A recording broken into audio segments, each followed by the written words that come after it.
We spent an incredible amount of work on set and character design, because every single detail is crucial to tell this engrossing story. The sets and characters are very diverse, and the story stretches over 15 years.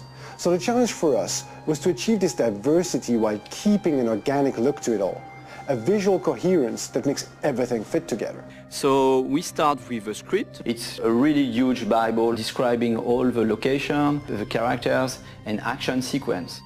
We've done some mood boards. It's a kind of mix between many references. It could be picture, drawing, concept art. The artist's concept must give substance to ideas, and our objective is to give everyone a common document that we will share.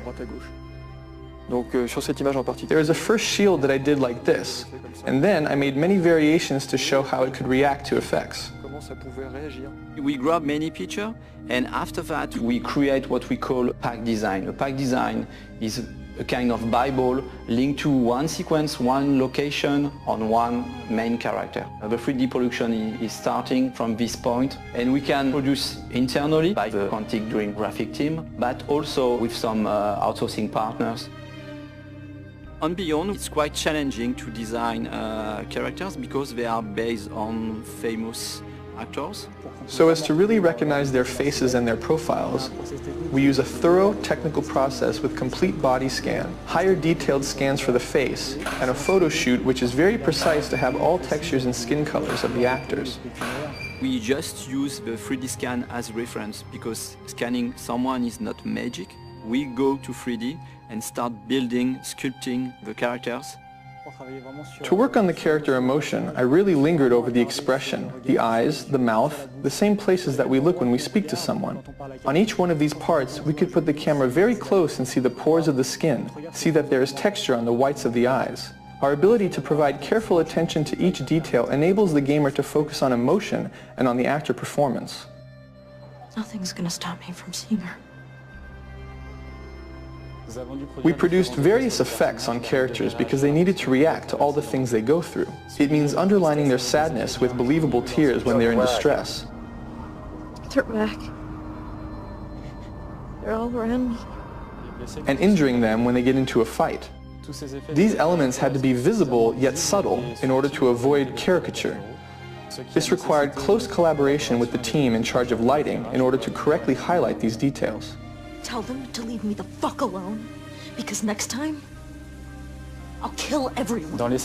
In scenes with bad weather, or when the character goes through natural elements like a river, we must find the right balance between what visually happens in the background, what happens to the character, and even sometimes what can be visible on the camera lens, for example, water flowing on the screen.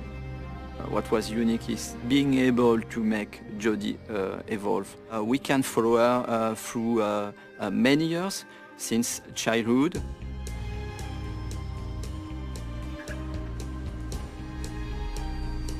We build close to 70 versions of Jodie. She experiences so many moments that we could make her character very distinctive according to the period of her life. We have to propose a particular and different emotion through each version of Jodie.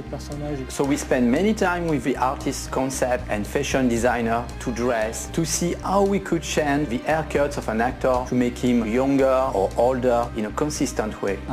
One of the main challenges was to make Jodie look younger. We had very few references, and it was very delicate work because we didn't know if we were getting it right.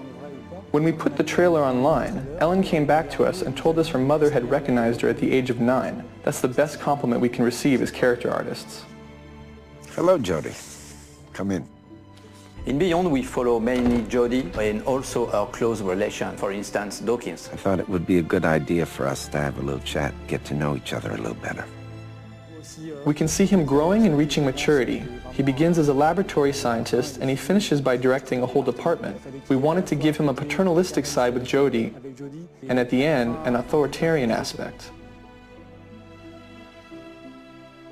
There are more than 300 characters in the game. Once we created a digital double like the one of Ellen or Willem, if others are not as good, we will see it immediately. So there was a considerable effort to bring all the characters of the game at the same level than the main characters. The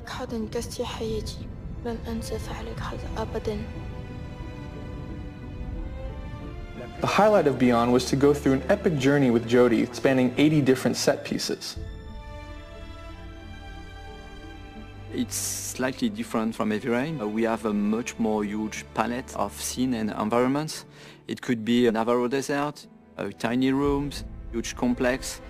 It's hard to manage because we are talking about small and tiny rooms with a huge level of details, and also a kind of open world environments where we need to improve the same level of details. One of the biggest challenges was to create an open world that we can see in the Navajo sequence. The scenery represents about 2 square kilometers. It's been a joint effort between the vision of David, the technical restrictions, and the artistic vision. Another challenge was to build a section of a city. We did a lot of research on homeless people lived in the United States, and so we worked together to characterize each nook and cranny. I guess we pushed on both our engine and the capabilities of the PS3. We also make the sequence changing according to the weather. We moved from a sunny Navajo set to a completely snow-covered homeless set. We can find ourselves in atmospheres totally different, but inside the same sequence. We moved from a daytime environment to a sunset and nighttime environment. This is the same sequence, the same street, but a totally different atmosphere. The set is rarely in the same state when we begin the sequence and we finish it.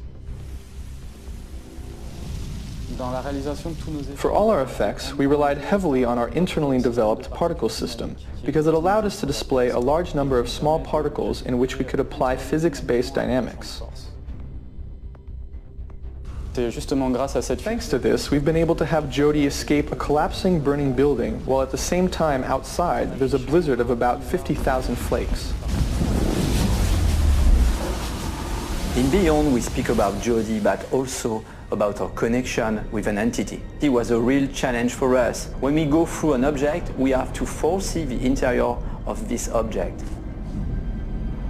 So we had a lot of detail to let the gamer having fun and to make the world around Jodie and Aiden more consistent. In Beyond, there is an important fantasy element as well that includes creatures, entities, etc. In the beginning, we thought about something quite marine, but with an aquatic creature, it was almost too real. So we changed our idea towards something more polluting, more dark. Entities don't really have defined shapes, but however, they are very frightening. Imagining and creating the infraworld was also a great challenge.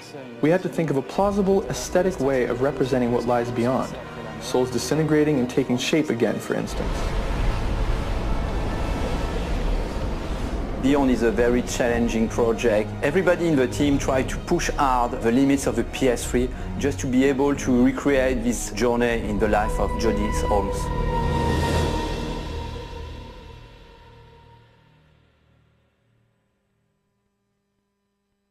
PlayStation